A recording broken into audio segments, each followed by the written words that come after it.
Chapter 20. Tveirvigi equals worst Vigi. As we walked through the early morning streets of York, I ate my garlic bagel and told my friends about my dream. Our new buddy Pottery Barn clanked along beside us, drawing disapproving looks from the sleepy locals like, "Bah, tourists." At least my story kept TJ's attention, so he didn't pester too many Yorkshire folk with thank yous and handshakes. He said. I wish I knew why we needed the whetstone. I think maybe Odin discussed the Bolvik incident in one of his books. The Acer passing to winning? Or was it the Arts of the Steel? I can't remember the details. A big beast with green eyes, you say? And lots of teeth. I tried to shake off the memory. Maybe Odin killed the beast to get the stone? Or maybe he hit the beast in the face with the stone, and that's how he got the mead? TJ frowned. He propped his new glasses on the rim of his cap. Neither sounds right. I don't remember any monster. I'm pretty sure Odin stole the mead from the giants. I recalled my dream earlier about Thalyar and Galyar's chainsaw massacre. Didn't the dwarves kill Kasavir? How did the giants get the mead? TJ shrugged. All the old stories are basically about one group murdering another group to steal their stuff. That's probably how. That made me proud to be a Viking. Okay, but we don't have much time to figure it out. Those glaciers I saw are melting fast.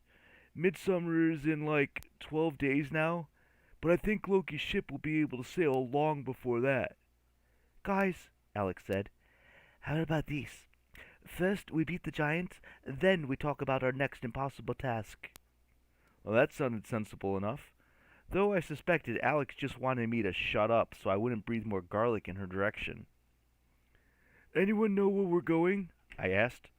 What's a Konungsgahara? It means King's Court, TJ said. Was that in your travel book? No, TJ laughed. Old Norse 101. Didn't you take that class yet? I had a scheduling conflict, I muttered.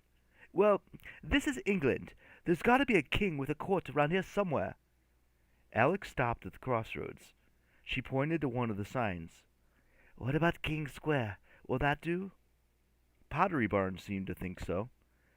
They turned their double faces in that direction and strode off.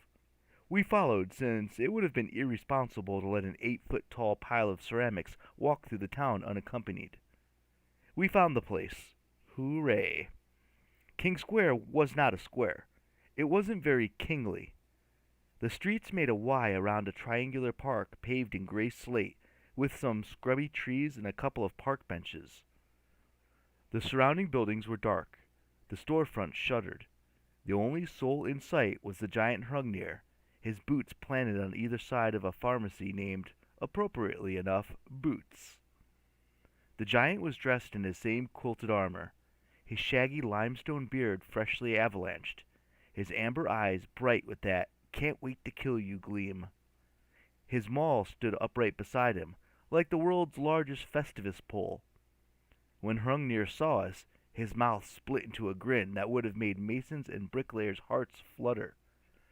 Well, you showed up. I was beginning to think you'd run away. He knit his gravelly eyebrows. Most people run away.